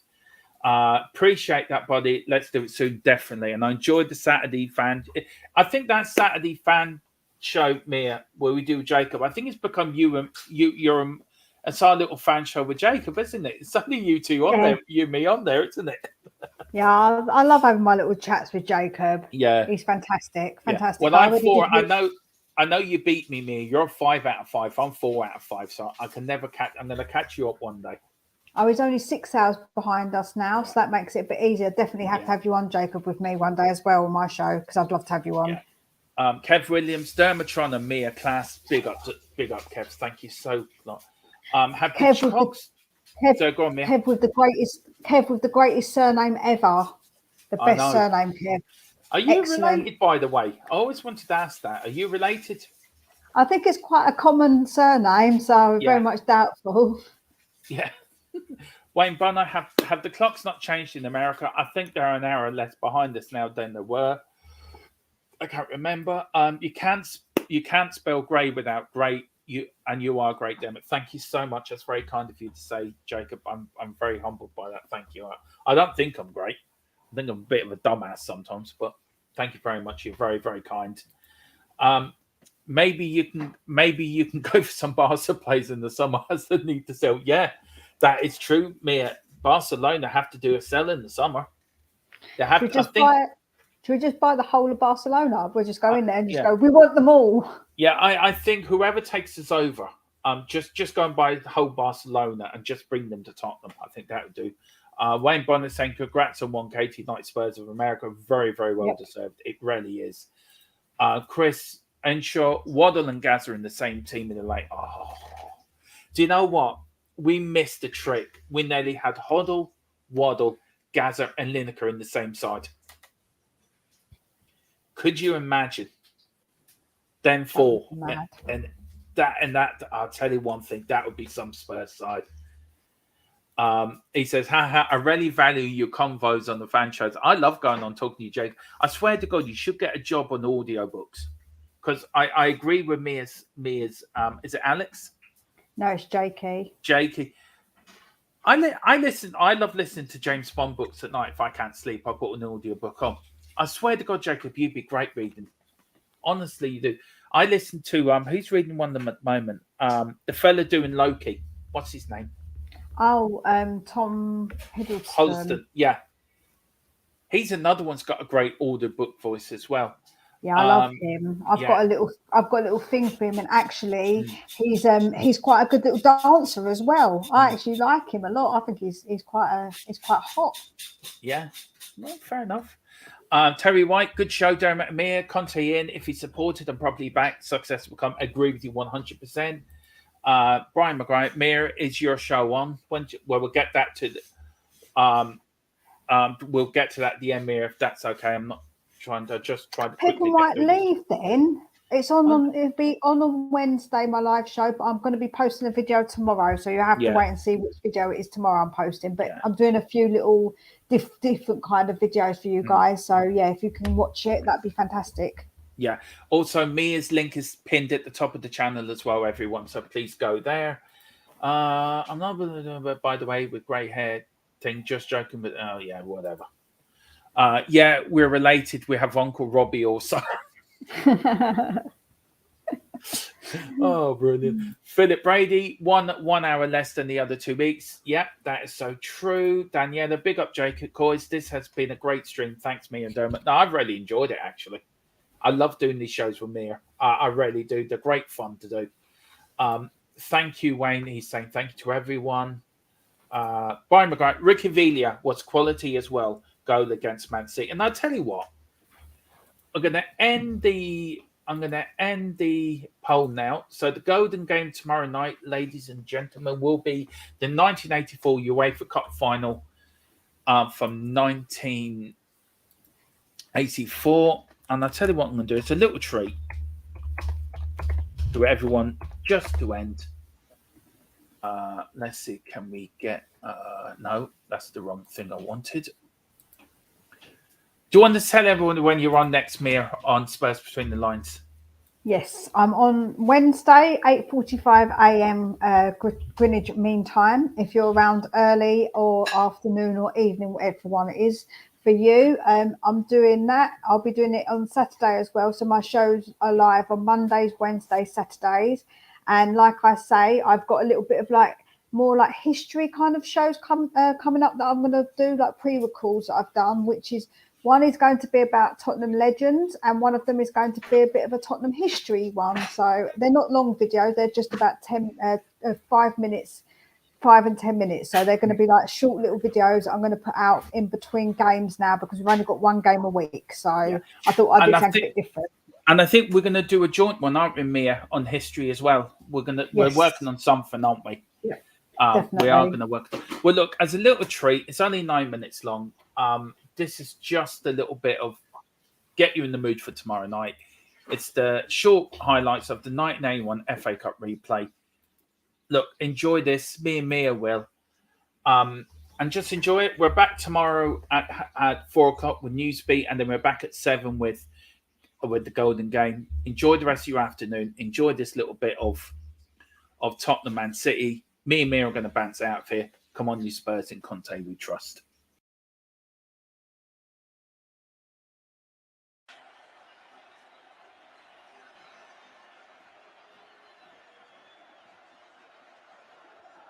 So a reminder of the lineups. Spurs absolutely unchanged, and with that late decision to make Dennis Tuitt the substitute in preference to Tony Henry, the other City players absolutely unchanged.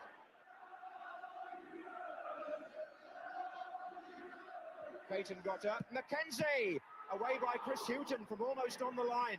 Power. Well, I've seen Chris Hughton clear from there so often this season. Come out to Gal. This is McKenzie once more. They're looking for an offside. It's Reeves. Kevin Reeves was blocked by Villar with Ardiles. Brilliant. And his Archibald has got a chance. Good save. Ricky Villar. Ricky Villar scored. And it was made by his fellow Argentine, Ozzy Ardiles. After 8 minutes. The man who was taken off on Saturday, driven in by Ardiles. Archibald was blocked by Corrigan. Good goalkeeping, but he couldn't stop the rebound. Villar, the scorer. Made, look at this by Ozzy Ardiles. The skill is there for all to see. Brilliantly set up. Corrigan did awfully well here against Archibald. That wasn't his fault. And Ricky Villar puts the rebound in between the two defenders, and Spurs are ahead. This is Hutchison.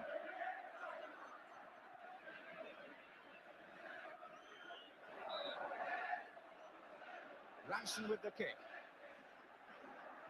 Miller, Reeves underneath it. And now Hutchison to McKenzie. Oh, tremendous goal! Steve McKenzie. Fabulous shot. An absolutely outstanding volley by Steve McKenzie, only 19. And just watch this one fly in. First of all, Paul Miller up to head the ball out for Spurs. Then Reeves competes. Then it comes out again for Hutchison. And McKenzie hits it, And look at that. 10 minutes gone, and we've had 2 goals. That's Hoddle, hit the post. Oh, what's going to happen next? Bennett's on the chase here, and Alexic's come. Was he outside his area when he handled the ball? I thought he was. The linesman says he was. The referee has chosen discretion here. He's not booked the goalkeeper, but he has obviously awarded the free kick. This is Power with one of his efforts, which counted in the semi-final, but doesn't count here. To Hoddle. 3 ahead of him. Crooks is the man making the run. Reed the header to Villiers. Villiers shot! Oh! Well, Joe Corrigan got in the way, that's all you can say. Here's Archibald for Spurs. Galvin is free on the left. He's got 2 others up with him. This is Galvin. Good stop by Corrigan, and before Galvin could get to the rebound, Ranson was there.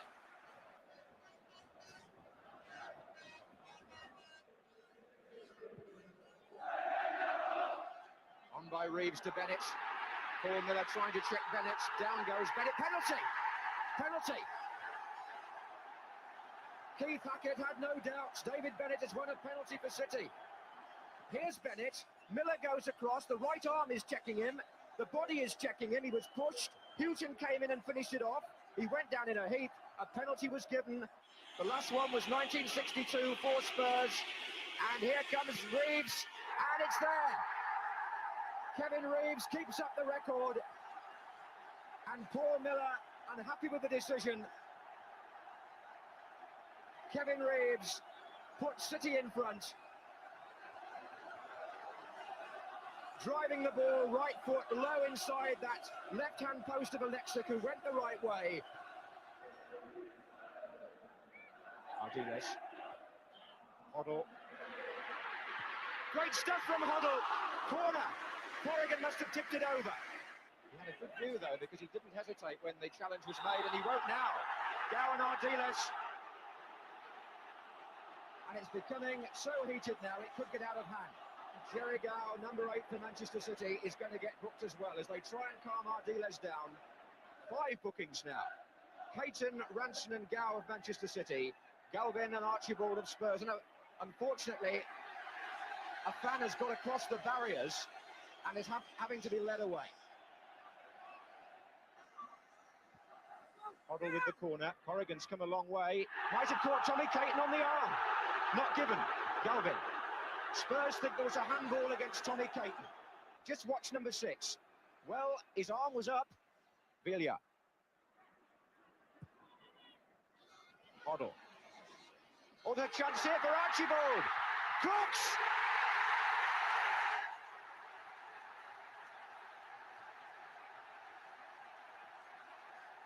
Two. And the double act works again. Spurs stayed onside. Archibald went in first. Garth Crooks scored. That's his 22nd of the season. It comes after 71 minutes, and the penalty appeals don't matter now. Hoddle again. Amazing. He just played a brilliant stop ball in there. It slowed up for them, and Crooks scores.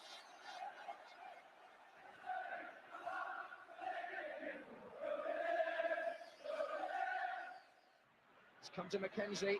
What a good tackle by Graham Roberts. And now Galvin. Spurs have got 2 to his right, and Galvin wants to go on his own. Villiers.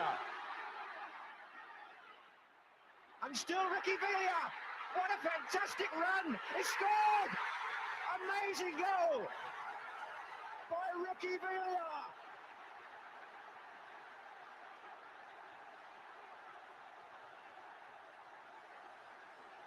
All of a sudden, Spurs are in front again, and look what happened here. The big man from Argentina went round 1, 2, 3. Joe Corrigan came to block, and Villiers squeezed it in. Spurs celebrated in great style as we see it again from behind the goal. Just look how many players he twisted and turned past, and then got his shot in. So Ricky Villiers has scored twice in this replay, having been taken off on Saturday.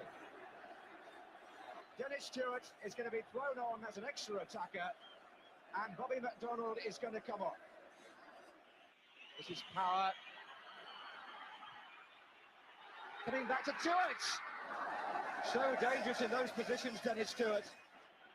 Ardiles away, and Tottenham can have an extra man here. Hoddle for Crooks. Can Crooks make sure here for Spurs? Joe Corrigan saw enough of the ball to make the save. Dennis Stewart. Jerry Gow. They've got players out on the left. Paul Power. Stoppage time now. Reeves heading it back. Stewart! It was close.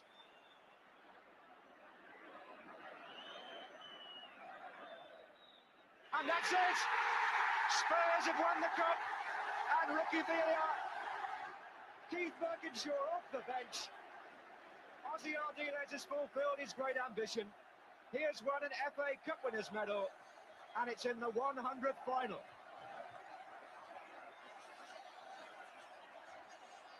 Ricky Villa's 2 goals, starting and finishing a quite remarkable match. It's the year of the cockle.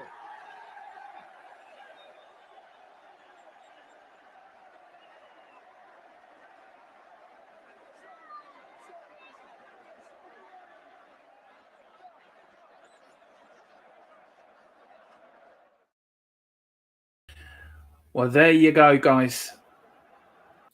We'll show that tomorrow. There you go. That was the 1981 FA Cup final. Mia, it's so good to look back on that, isn't it? Yeah, it is. Like, what players we had, man. Like, when you watch that, like, man. I know. Look, I had to come back on Glenn Hoddle. Some of the passes, I could go on about them all night, but look, that was a little treat for you all at the end of Newsbeat. Look, we hope you've enjoyed the show. Me and Mia have tried to give you the best show we can. Please, everyone go over to Spurs Between the Lines and give Mia's channel a like and subscribe. She really does deserve it. She does brilliant content. And Mia, we've got a bit of breaking news. We have breaking news. We were going off, but we may have to stay on for a bit, Mia. Rihanna Skinner has been revealed of her duties as ladies Tottenham Hotspur coach, Mia. Now, this is after they're in a relegation battle. They lost 2-1 to Liverpool. Mia, breaking news. First brought here by Rob Belcher, but broke here first on THFC Till I Die. The Tottenham lady manager, Rihanna Skinner, has been sacked as Tottenham Hotspur ladies manager. What's your first thoughts on this breaking news? I'm not surprised. It just seems like she couldn't get a tune out of them, Dermot. We were losing game after game. And as well, the worst thing about that game in the weekend is that we went 1-1. So it went to 1-1, man. And like we took the lead, I think. We took the lead. Yeah, we did. We took the lead. And then they come back. It was 1-1 at half time, and then like we end up losing it. It's just I just don't know. I just think I'm not shocked. I'm not shocked by it because of the games we've lost. We just can't clear to get a win, and I think that she couldn't tune out of them because I really admired her as a manager. I thought that she was very good. So well, there you go. We're going to end off with some breaking news. Rihanna Skinner has been sacked as the Tottenham ladies football manager. We will. We may do a pop-up tonight about this later on. I see if Ellie is available or Mia wants to pop back on. Maybe we're going to do some digging, and we may come back later if there is more news to be brought from this. But that is the breaking news. Mia, thank you so much for coming on with me. It's always a pleasure to do a show with you. Everyone, please, as I said, get over to Mia's channel. She does great stuff over there. She's a lovely person and one of the nicest people in the Spurs YouTube community. Really is one of great additions here on this channel, alongside Philip Brady and Ellie as well. They really are the three of them are the nicest people on YouTube. And I'm very, very appreciative and grateful to have them as my co-hosts here on this channel. We're back tomorrow, of course, at 4 with Newsbeat. Then we're on again at 7 with, or 8 o'clock, I should say, with the Golden Game. We're going all the way back to 1984 for the UEFA Cup final. Just to show that we did have a good side. This is the last time we won a European trophy. It's so sad. But whatever you do, enjoy the rest of your Monday. Hope it's going all right for you. Look, we may be back later or not. I don't know. You just watch out. We might do something on this breaking news on Skinner being relieved of her duties as the Spurs ladies manager. But until then, come on, you Spurs. We've got. He's just saying he's been talked about on another channel. Yeah. I don't know if it's been confirmed. Well, look, if it has been, what we'll do is me and Mia will go offline. It has been confirmed. Has it just been confirmed, Mia? I've been on the Instagram Spurs women's site, and it said the club today has announced that women's first team head coach Rhiannon Skinner has been relieved of her duties. So it is official. So that is official. You heard it here first. 8 minutes ago. On THFC Till I Die. Breaking news. Rhiannon Skinner has been sacked as Spurs ladies football manager. We may come back with something with that later on. We may do a pre-record or something. Something will be done later on this because it is big news. Listen, thank you for joining us. Thank you to Moondog for the super chat. Thank you for all the likes and the comments you brought in. On your way out, please pick up a membership. It's only $2.99, $4.99. It does help the channel grow. And whatever you do, always be proud of being a Spurs fan because we are the best team in the land. Come on, you Spurs. Do you know what? In Conte, we trust.